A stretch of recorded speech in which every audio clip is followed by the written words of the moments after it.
Monterey, California, a rare and endangered sea otter of the East Pacific. This film is the story of a species that has twice narrowly escaped extinction. Cause of death is unknown. The autopsy is being performed for determination of cause of death and other scientific information on the animal.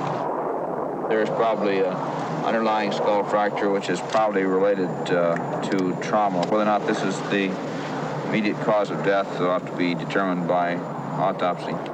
Today, off the coasts of California and Alaska, only scattered remnants of sea otters still live. Once there were vast colonies of otters, ranging freely from lower California up through the Aleutian chain to Siberia. But the sea otter's soft, glossy coat, necessary for his survival, proved to be his undoing.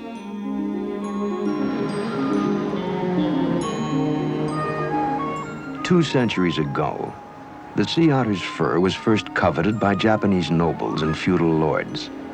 Then fur hunters from Russia discovered rich otter colonies in Alaska. Catherine the Great, enraptured by the new furs, ordered a floor-length mantle. And for 100 years, the Russians would compete with the Spanish, British, Japanese, and Americans in a fur-hunting gold rush that would all but wipe out the species.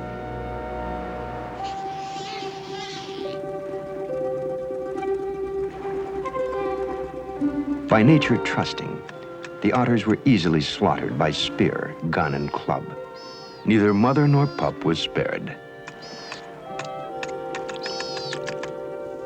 Finally, south of Amchitka, the sea otter was considered extinct. But 30 years ago, in small numbers, the sea otter began to reappear. Little is known about this wild animal nearly lost to the world, miraculously come back, and today once again threatened.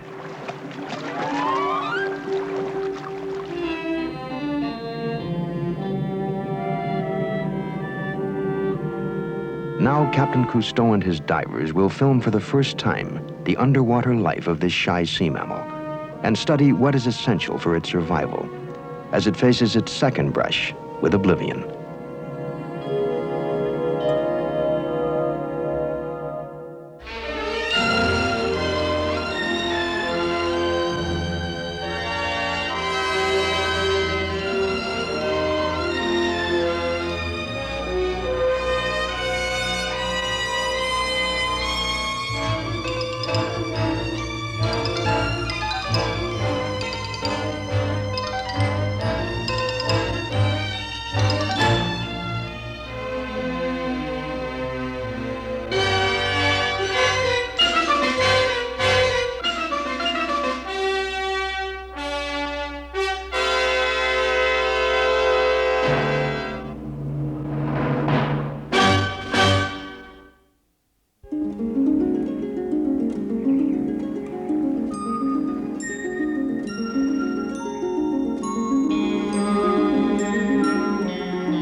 In search of the northern sea otter, Calypso enters frigid Alaskan waters, following the sea lanes of early fur traders who had hunted the otters to near extinction. We startled a great herd of stellar sea lions. We came with good intentions, but man has established a bad reputation here in the wild.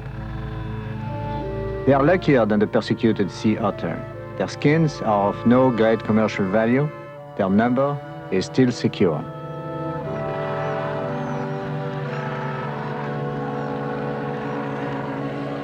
The sea otters are thinly scattered over the vast Aleutian chain. The kelp beds are their natural habitat, but the thousands of kelp floats can be mistaken for sea otters. It makes it difficult to locate them. We continue our search, both above and below the kelp beds. It is here, protected by the Fur Treaty of 1911, that the sea otter staged his comeback. It is in this majestic marine wilderness that the sea otter, once a land animal, dives and hunts for his food.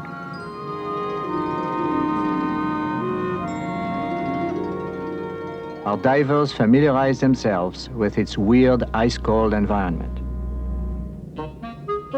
The Alaskan king crab, of heroic size and formidable armor, prowls the bottom.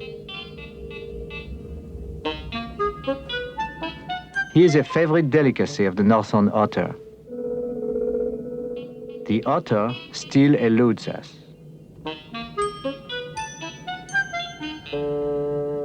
The holdfasts anchoring the kelp look like the roots of great trees, but they are fragile anchors, as they do not penetrate the soil.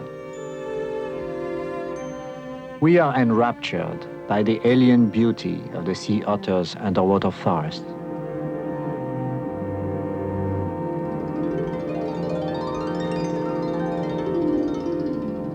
Floating bulbs filled with carbon dioxide produced by the respiration of the plant hold up these sequoias of the sea. Kelp are among the longest plants on Earth. Ascending along seems an eternity.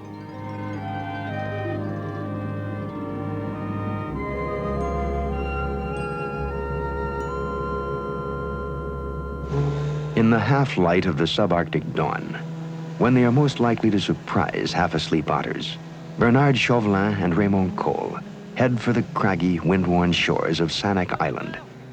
Unlike the California otter that has been driven from land by civilization, the Alaskan otter often takes refuge on land to escape savage storms and gales that reach 120 miles per hour.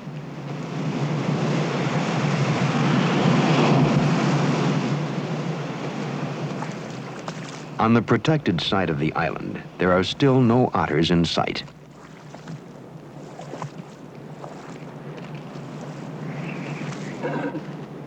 A very young harbor seal is discovered beached by low tide. With their nets, Chauvelin and Cole will try to return the wriggler to the sea.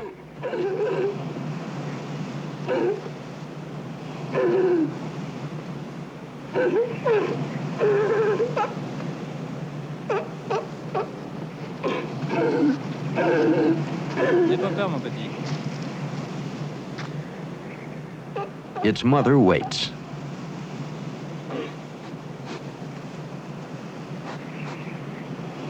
T'aimes bien ton hamac?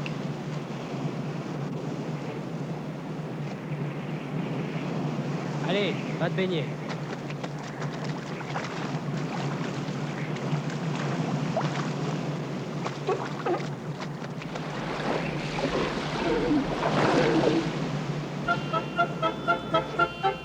A sea otter, at last. Unlike the otters living in California, which usually drag their hindquarters, the northern otters can raise their rump high off the ground and walk alternately on all fours. They walk better because, undisturbed by man, they walk more often. Bougez pas. Chauvelin and Cole need to return a pair of otters to the Calypso.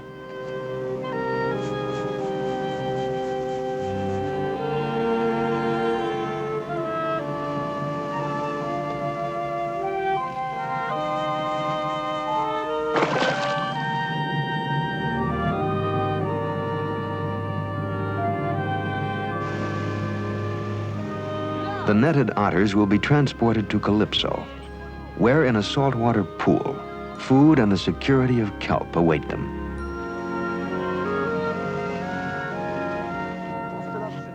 Captain Cousteau observes two specimens of the only marine mammal of the mustelids that still survives. Adequate knowledge of his biology, habits, and requirements for survival is presently lacking. It is needed to fortify the otter's comeback.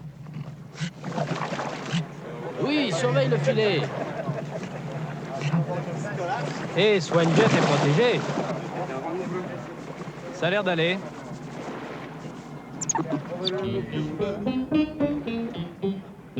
Otter, with your bristling silver whiskers, you look most wise to me. And wise enough you were to escape your natural enemies for many thousands of years, until man cheated and came with guns. Guns that are unfair to wisdom.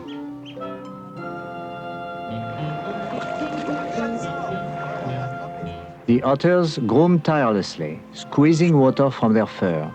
For insulation, air has to be constantly reintroduced into their thick pelage to help maintain their 100-degree body temperature. A blanket of kelp is more comforting than warming.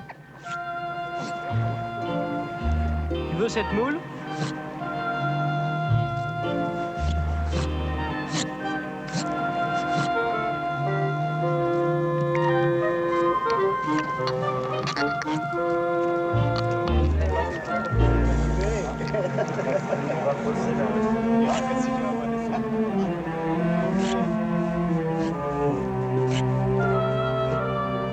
Otters embrace when they are anxious or frightened.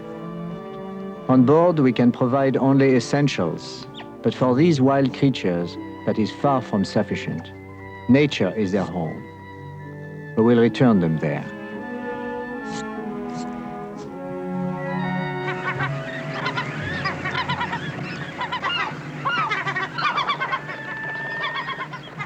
Captain Cousteau has the otters returned to Charney Reefs, where they were discovered. For the double-crested cormorant, the bleak Aleutians are also home. Like the sea otter, the cormorant dives for its food in the icy waters of Alaska.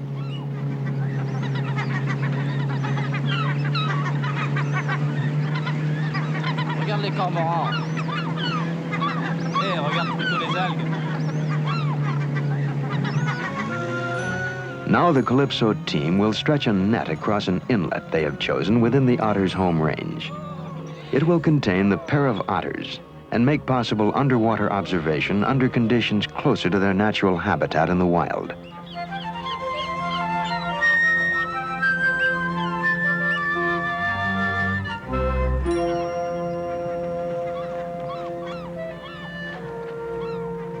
The otters are released within the netted confines of the Long Cove.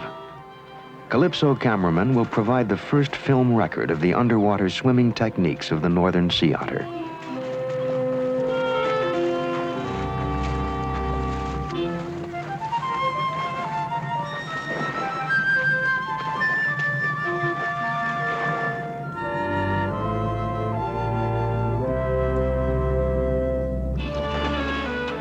Doucement avec le filet. Ne la blesse pas.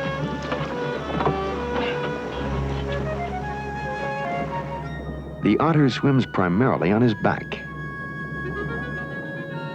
His large, flat, webbed feet combine with his slightly flattened tail to give him great power and maneuverability.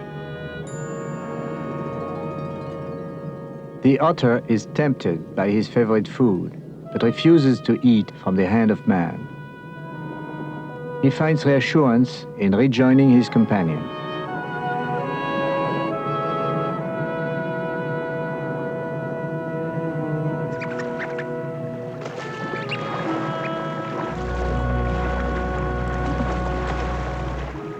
A meal offered from a distance is eagerly accepted.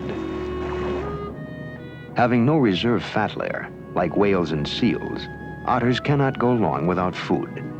To maintain weight and body temperature in the icy sea, northern otters must eat up to 20 pounds a day, or 1/4 their body weight. Eating only on the surface, using their chests as tables, they feast on Alaskan king crab.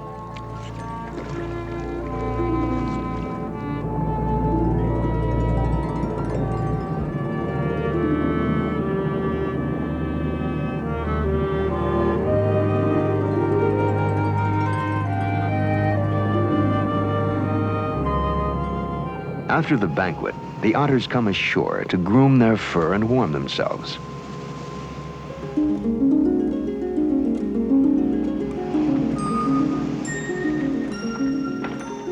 The otter enclosure lures the puffin, or sea parrot. He flies in and dives, using his wings to search for food. The slow-motion camera captures the spectacular sea parrot flying underwater.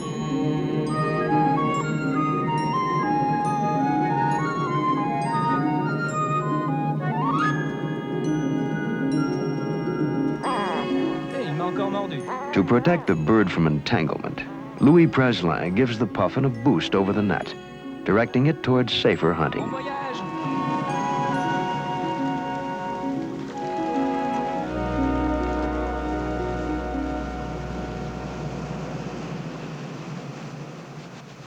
Insatiable, one of the otters is ready to eat again and accepts food from Preslin's hand.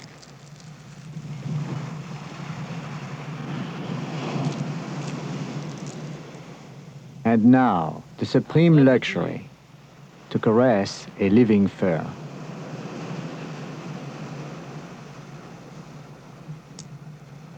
The otters respond to patience and kindness. Never before has a wild sea otter eaten food on shore.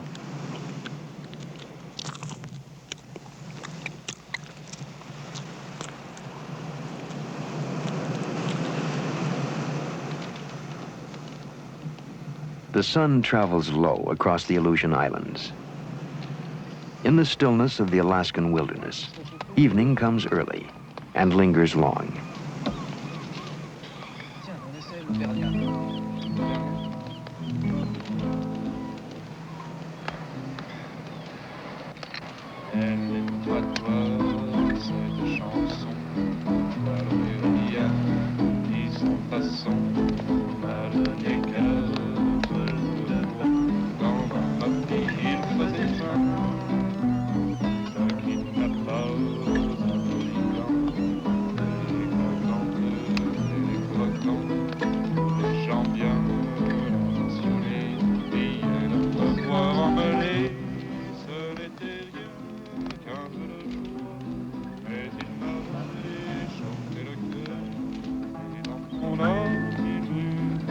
On cold and distant shores, thousands of miles from home, we now feel a sense of belonging, a harmony with our neighbors.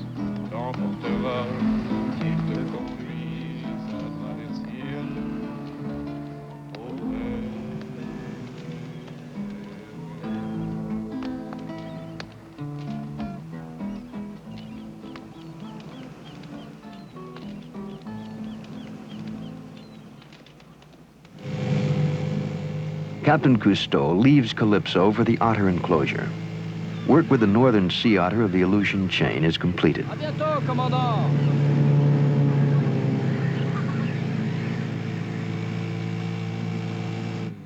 The net will be lowered, the otters released to their full range. Larguez le filet.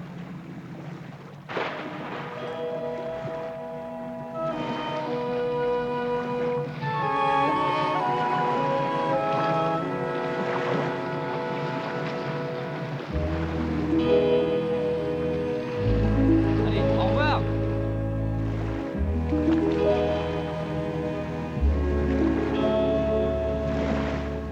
The otters quietly head south to the open sea. They have endured with us a few days of semi-captivity. Yet minutes after their liberation, they are at ease in freedom.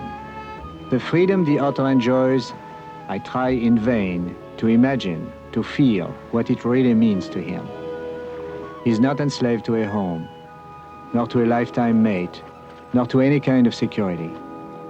Freedom is adventure, and life has no boundary.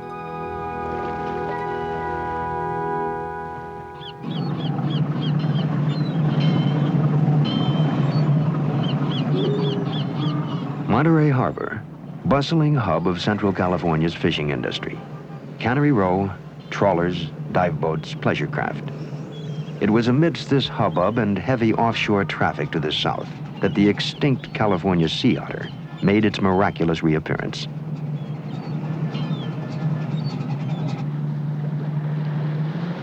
The Orchia, commissioned for sea otter research by Philippe Cousteau, approaches a colony of otters off Stanford University's Hopkins Marine Station. Dr. James Mattison, Jr. is to contribute to the study.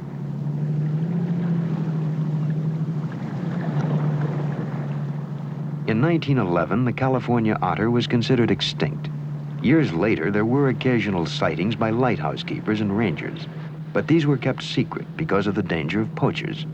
Then in 1938, a small herd was viewed from a new coast highway, and the secret of the unsinkable sea otter was out.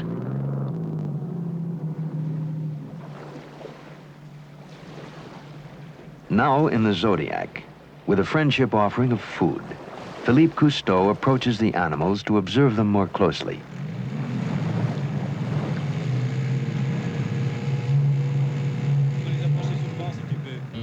Otters wrap themselves in kelp to keep from washing ashore while resting or sleeping. They try to move without getting their paws and feet wet to avoid heat loss from their bare limbs. Since they spend their lives at sea, they groom endlessly. Dirt and oil mat their fur and destroy insulation, which can lead to death. No matter the otter's age or sex, the otter's mustache has earned it the name Old Man of the Sea.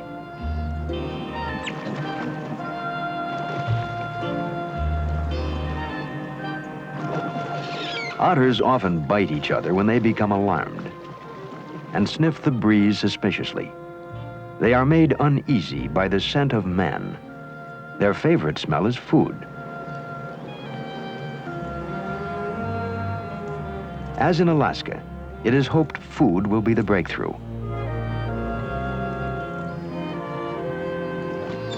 But the otters here have even less reason to trust man.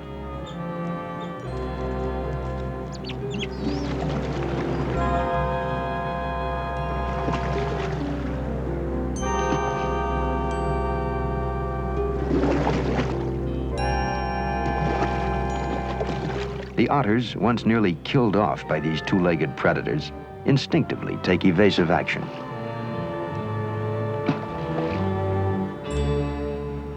Any rapprochement between man and animal, for now at least, seems impossible.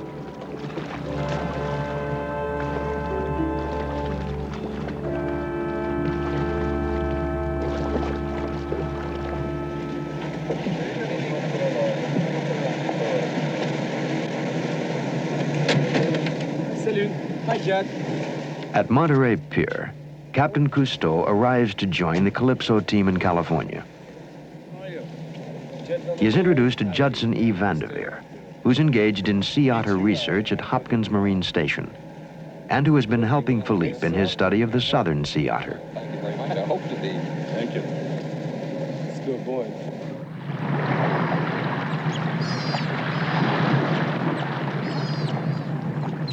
In all of their experience in Alaska, Captain Cousteau and his divers had never seen such a gathering of sea otters.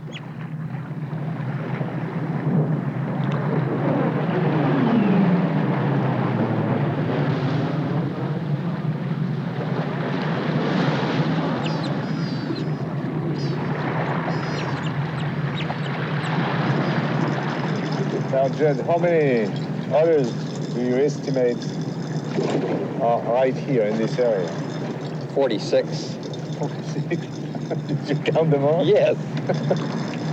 I think he counts them about 10 times a day.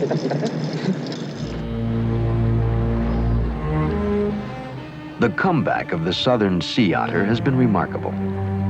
But the piece of paper that protected his skin in the Fur Treaty of 1911 could not begin to cover the perils that abound in the world to which he has returned. Now, Jed, what are the enemies today here?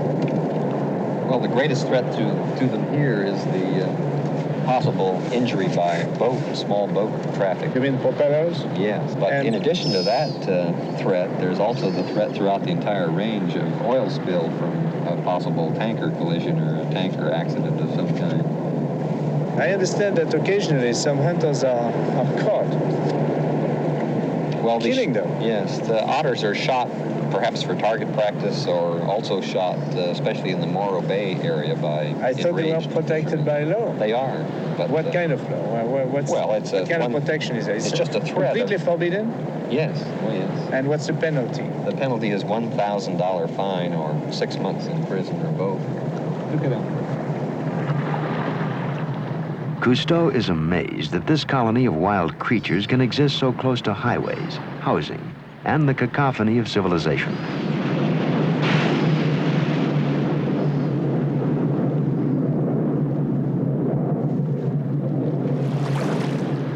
Philippe Cousteau will now attempt to photograph the otter, unapproachable on the surface, beneath his canopy of kelp.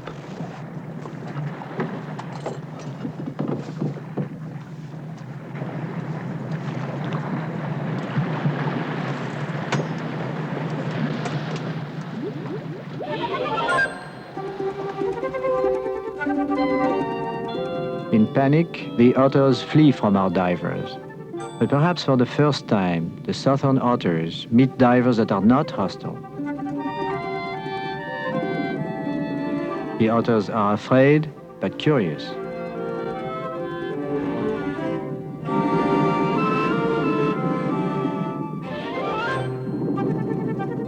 It took us a long time to realize it is the sight and sound of our bubbles that scatter them out of reach. We would have to find another way to approach them. From these rocks, otters have pried loose tenacious abalone, taken them to the surface for a meal, and discarded the shells. Determined otters are known to dive in deep water 20 times to hammer loose one abalone.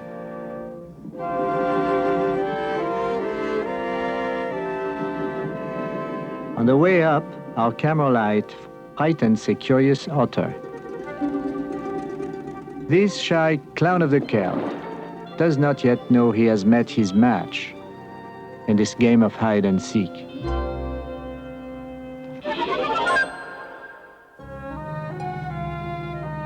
In Monterey County's Stillwater Cove, the Cousteau team will make another attempt to film the sea otter underwater. This time they will use silent diving gear. Louis Preslin fills an oxygen rebreather canister with soda sorb crystals. The chemical absorbs carbon dioxide as the diver recycles the oxygen. This eliminates the emission of the massive bubbles that frighten the otters. Great care must be taken that no water enters the canister, as this would reduce efficiency and lead to caustic burns of the mouth. On peut encore approcher. A young otter alerts the elders to approaching danger. The oxygen rebreather is dangerous equipment. Divers must have knowledge, training, and experience to use it safely. Pure oxygen is released into the diving lung. The diver must completely flush his own lungs to eliminate nitrogen. If correct procedures are not followed, divers may black out from lack of oxygen or drown from oxygen convulsions below 20 feet. The silent rebreather was designed for warfare. It becomes useful for peaceful observations of animal behavior.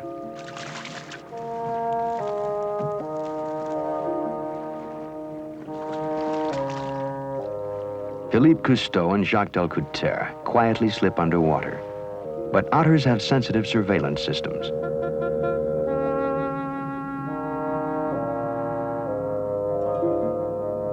Although there are no bubbles to fear, they are still apprehensive of man.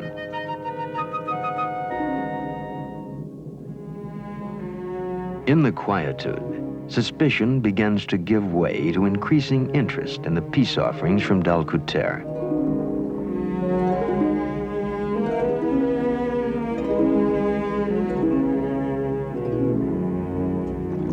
Tentatively at first, a special relationship develops with a young black male, the first to take food, a spiny urchin planted by Delcouter. In time, the men would become very attached to Esprit, the bold one, as they would begin to call him. After their departure from Monterey, the Calypso team would be distressed to learn from Judd Vanderveer of Esprit's death from shotgun wounds. He had learned to trust and forgotten that not all men are worthy of trust. Esprit gets away with a planted abalone. As the otter gathers his food, we are reminded of the natural interdependence of otters, urchins, abalone, and their shared home, the kelp forest. The sea otter's favorite food is the urchin, which uncontrolled destroys the kelp upon which the abalone, a vegetarian, is dependent. Before the otters were slaughtered and the abalone fished, there was a balance of kelp beds, urchin, abalone, and otters stretched along the entire coast. As we now provide an overabundance, greed sets in.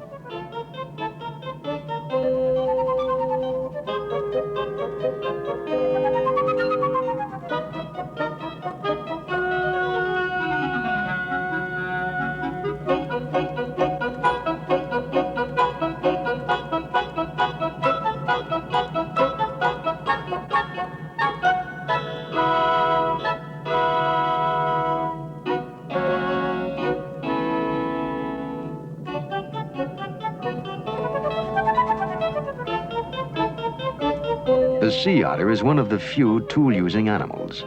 To break the shell of the urchin, this otter takes along a rock.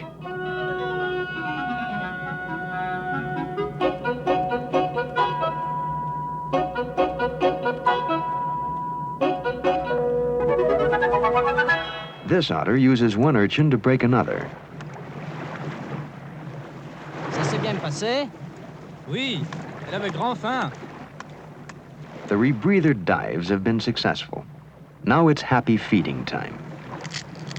Succulent abalone provides its own plate. Noisy neighbors, with manual dexterity, pound turban snails on rocks, used like anvils on their chests.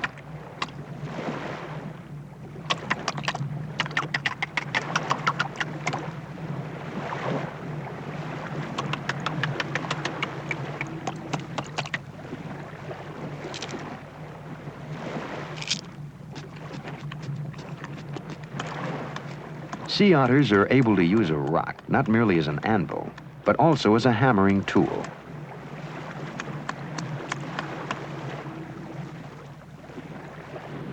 Observed from shore in their haven of kelp, the otter's life appears ideal. Modern life is complicating the picture, I understand, because they are protected, but nevertheless they're subject to a lot of attacks from toxical products, pollution, etc. That's right. Do you think that their recovery might be jeopardized by this situation? Oh, I'm sure it will be, unless we take strong measures to correct the pollution of the waters, the oceans of the world. Here locally, we're struggling to control our sewage effluent, and we're trying to stop, of course, the use of detergents that help contaminate the ocean, as well as the use of pesticides like chlorinated hydrocarbons that can become cumulative in animals like the sea otter.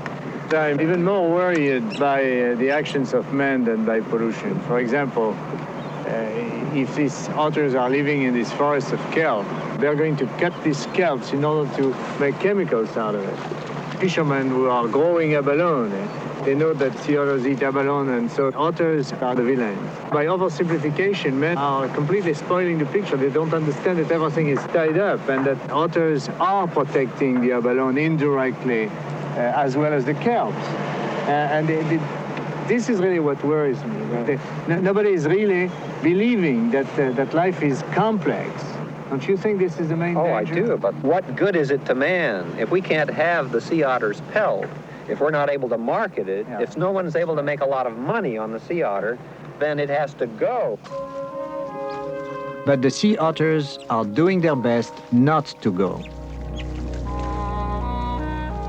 In courtship, the male shows great tenderness toward the coy, thinner-necked female. They nuzzle and fondle and nip each other.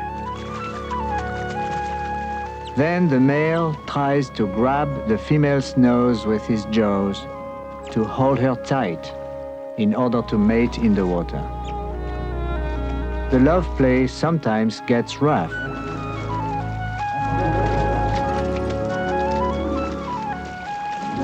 Once the eager male has grasped the increasingly submissive female by the nose, there is again great tenderness in their movements. The nose bite by the male is believed to cause ovulation. The female lies on her back, and embraced by the male, they swim together for as long as 55 minutes. The gentle waves serving as their nuptial bed.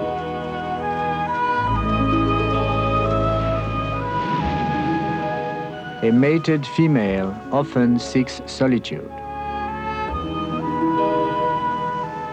Her nose may be bruised by the breeding ritual, but she is content.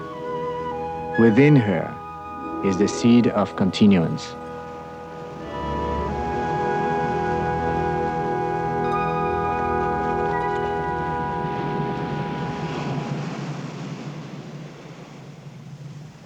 In the peaceful life of the otter, a seldom seen display, two otters fighting. For the gentle sea otter, aggressive behavior is uncommon, even between competitive males during the mating season.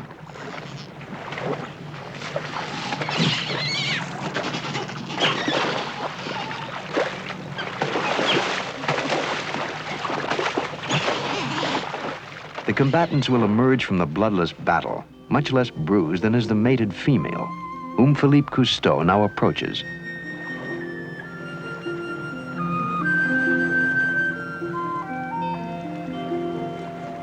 Philippe brings urchins to the sore-nosed otter so that he may observe her post-mating behavior.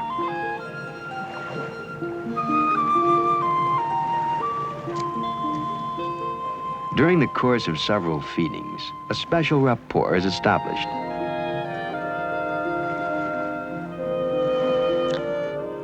In friendship, Philippe first offers, then teases her with a crab.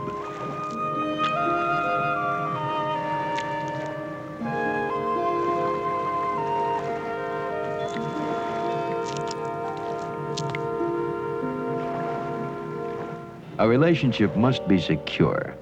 To place a live crab on the stomach of a mated female with a sore nose eating a spiny urchin.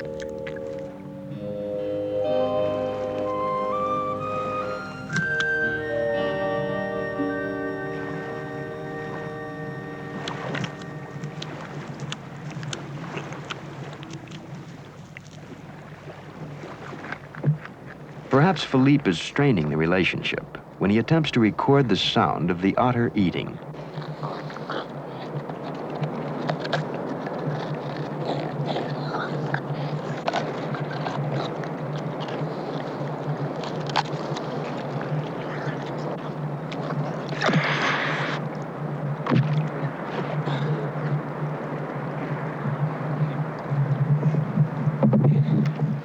To make amends for the intrusion, Philippe offers her an urchin.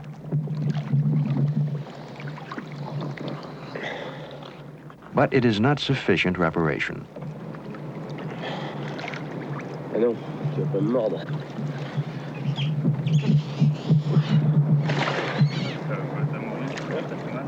To pacify the otter, an urchin is dropped.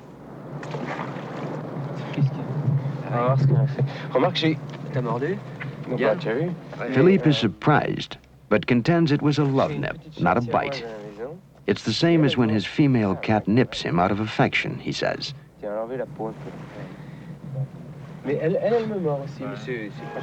Pregnant otters may be subject to sudden behavioral changes.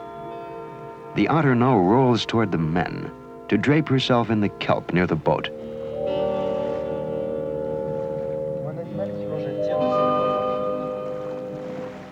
She grooms contentedly. All is forgiven.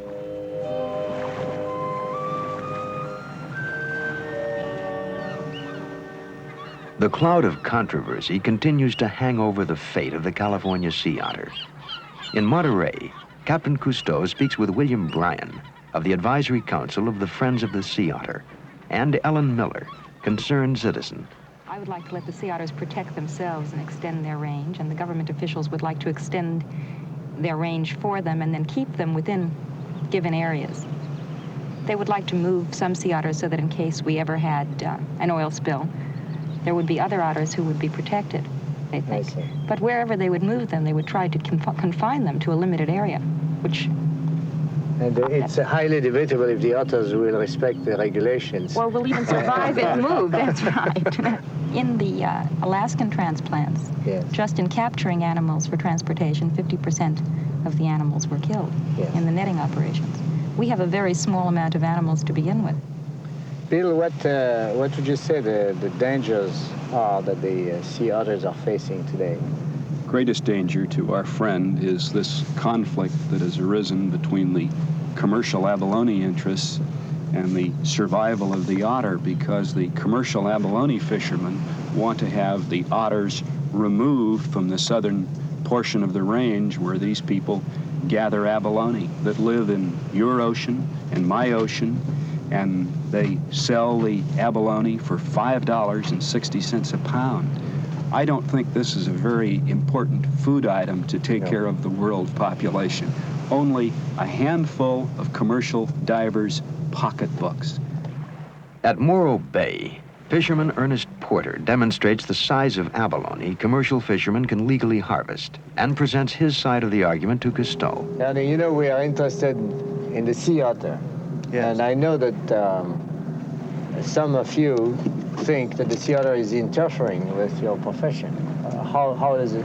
Well, this is true. The sea otter, in making its comeback, is moving down the coast, and as it does, it's reducing an exploited environment. But there are not that many yet, or are they? Well, the number of otters that are in their total range is not the problem. It's a concentration of animals that have moved to a new feeding area that are doing the damage to the commercial fishery and, in fact, all of the nearshore fisheries. How many abalones do you think a sea otter can eat a day? Well, now, if you would, if a sea otter was only taking abalones of the size that we pick, approximately 4 or 5 abalones a day. But the otter is taking many little ones to make up for these few big ones. He has no size limit. Ernie, you know, the friends of the sea otter consider you as, you know, the dragon, the danger, you personify all the enemies of the sea otter to them. What's true in that? Well, that's not true. I am not the enemy of the sea otter that they say I am at all. They misconstrue this because they can use me as the #1 enemy that destroys me before I even have a chance to show the other side. Yeah. And the other side is not the side against the sea otter, but it's the side against the so-called friends of the sea otter. They're my enemy, not the sea otter. What do you propose to do practically to solve this problem? Well, I believe the otters should be managed by moving them out of the concentrations that are doing the damage. They should be spread throughout the state. We can't possibly try and move some and kill 50% of those we move. I want to prevent the California legislature and the commercial abalone interest from manipulating this fragile population. Friends of sea otters happen to be politically powerful enough to prevent anybody from doing anything. We're going to have to farm abalone. It's the only possible solution to their problems. The California coastline, by the way, belongs to everyone. Some of these commercial divers are killing otters. This is true. They have been pressured and lost their fishery to the extent of actually shooting them. Some blood present both about the nasal and oral mucous membranes. They're killing the animals because they've reached a simplistic solution to a problem. With proper management, the otter can make friends as he goes down the coast and up the coast instead of producing enemies wherever he goes. I think we have a friend in the otter, and an animal which probably contributes a great deal towards the normal balance of the marine environment. As man debated their future, life continued for this handful of wild creatures. After their miraculous recovery, they are confronted with a modern peril: oil spills.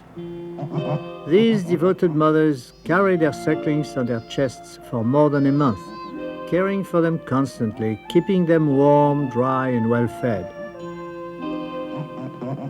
An audacious older pup leaves his mother for a free meal and gets a flipper in the face.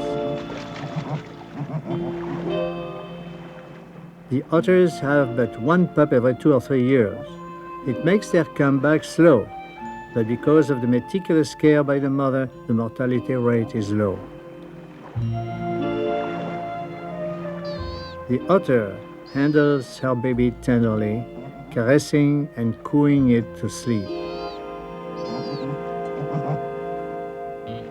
Older pups take solid foods, which are provided them by industrious mothers.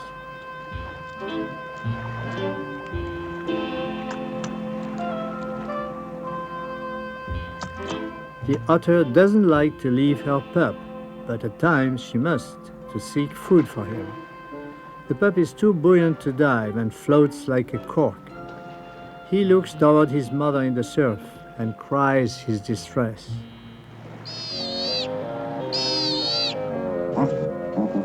The mother reassures him and hunts.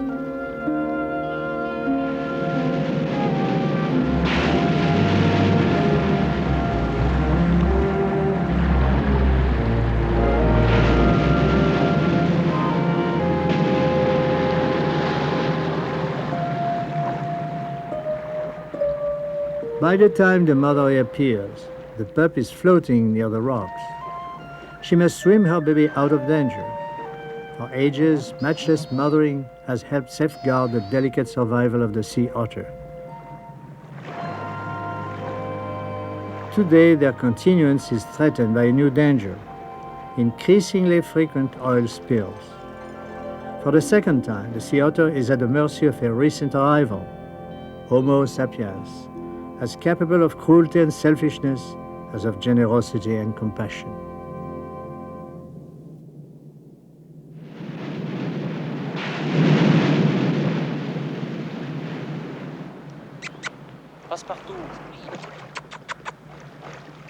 After 6 weeks, Esprit, the bold one, comes regularly to the Orquilla, the large and once frightening boat, to be fed.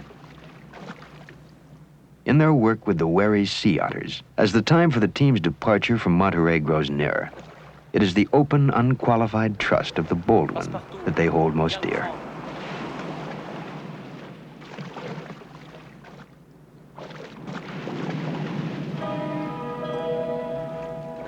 Cousteau bids the otter fond adieu.